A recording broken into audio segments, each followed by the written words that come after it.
Hello to all my story lovers. Welcome back in Storytime channel. I'm Pallavi and reading interesting story book for you. Today I am reading The Wizard of Oz, chapter number 5, The Rescue of the Tin Woodman. When Dorothy awoke, the sun was shining through the trees, and the Toto had long been out chasing birds and squirrels. She sat up and looked around her. There was a scarecrow still standing patiently in his corner, waiting for her.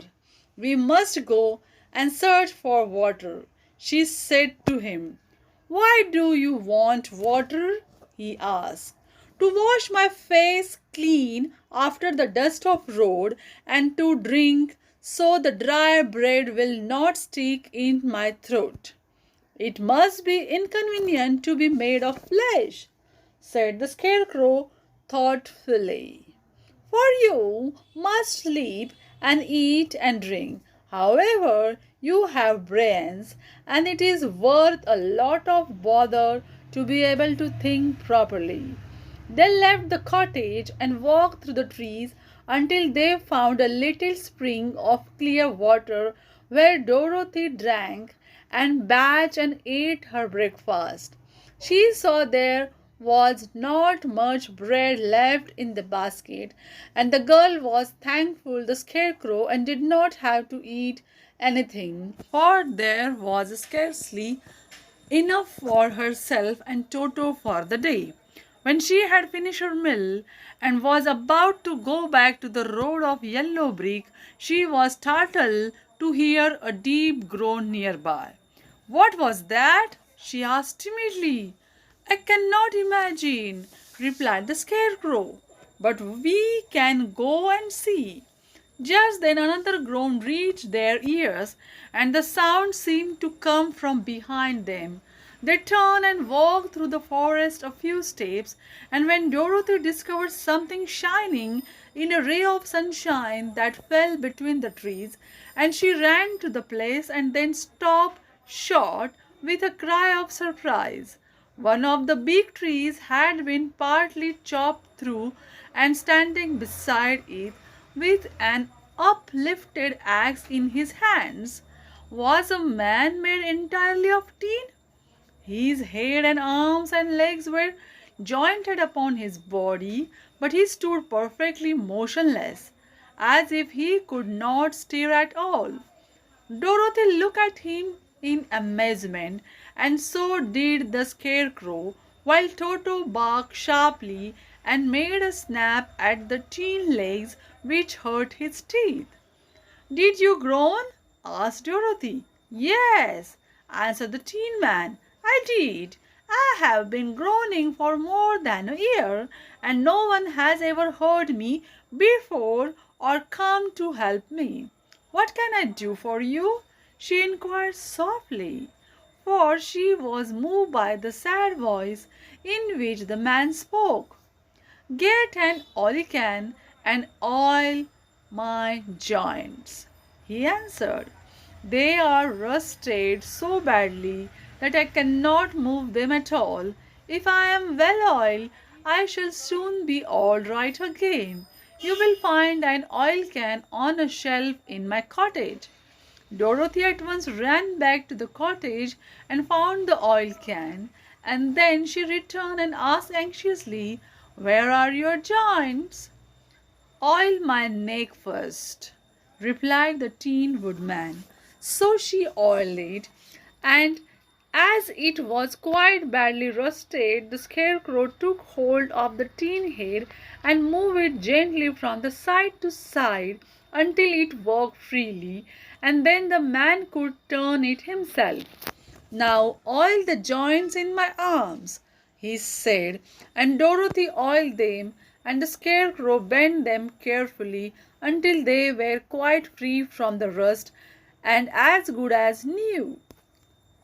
The Tin Woodman gave a sigh of satisfaction and lowered his axe, which he leaned against the tree. "This is a great comfort," he said.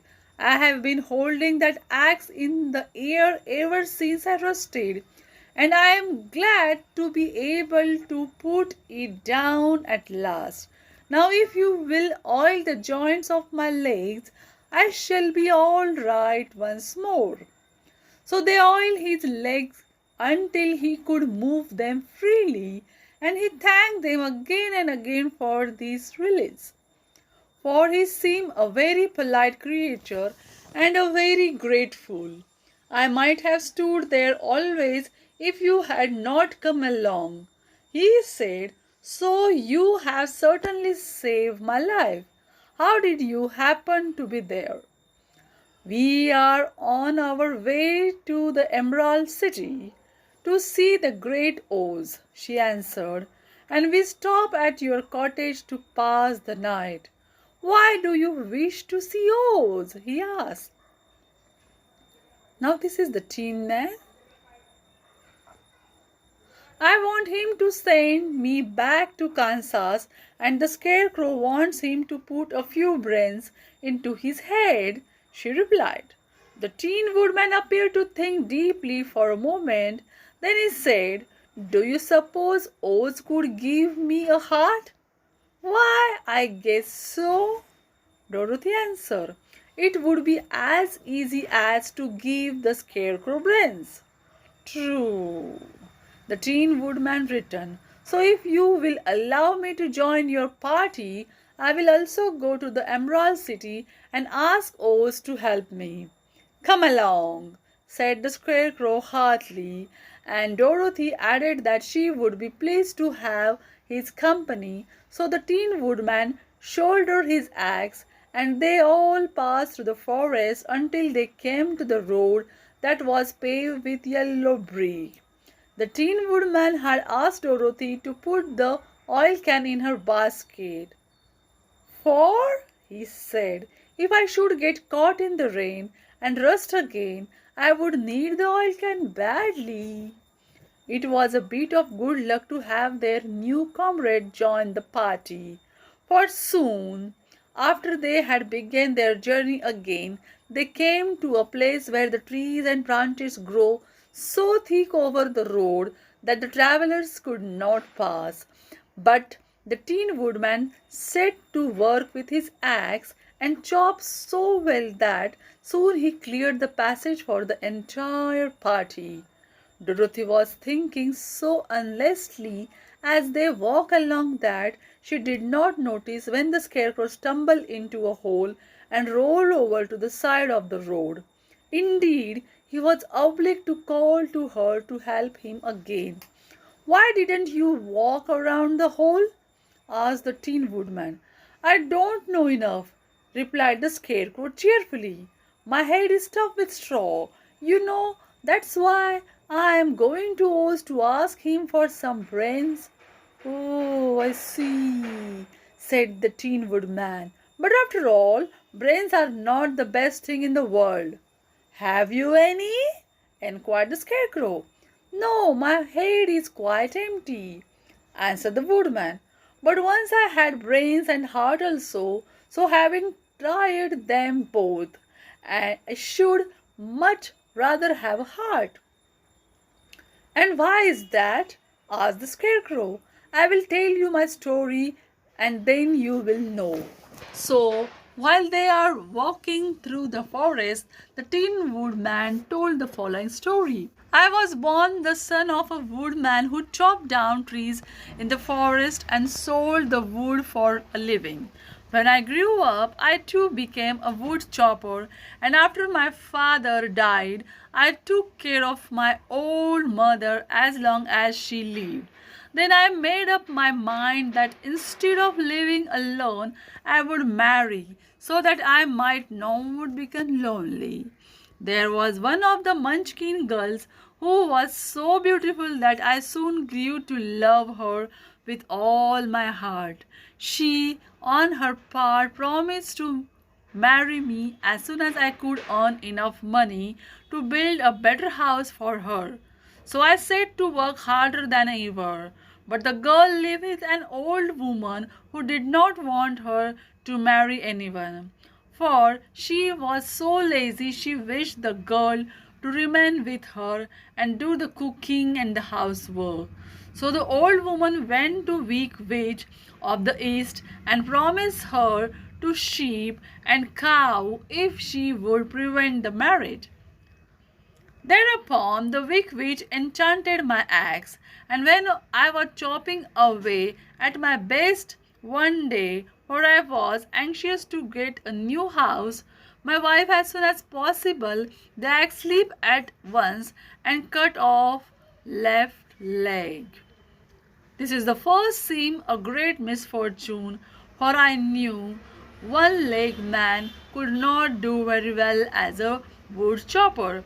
So I went to the tinsmith and had him make me a new leg out of tin.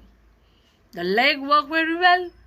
Once I was used to it, but my action angered the weak witch of the east, for she had promised the old woman I should not marry the pretty munchkin girl. When I began chopping again, my axe slipped and cut off my right leg. Again I went to the tinner, and again he made me a leg out of tin. After this, the enchanted axe cut off my arms one after the other, but nothing daunted. I had them replaced with tin ones.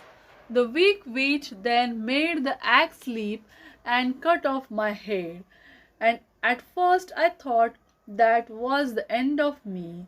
But the tinner happened to come along, and he made me a new head out of tin. I thought I had beaten the weak witch then. I worked harder than ever, but I little knew how cruel my enemy could be. She thought of a new way to kill my love for the beautiful Munchkin maiden, and made my axe slip again so that it cut right through my body, splitting me into two halves. Once more the tinner came to my help and made me a body of tin, fastening my tin arms and legs and head to it by means of joint, so that I could move around as well as ever. But alas, I had now no heart, so that I lost my love for the Munchkin girl, and did not care whether I married her or not. I suppose she is still living with the old woman, waiting for me to come after her. My body shone so brightly in the sun that I felt very proud of it, and it did not matter now if my axe slipped, for it could not cut me. There was only one danger, that my joints would rust, but I kept an oil can in my cottage and took care to oil myself whenever I needed it.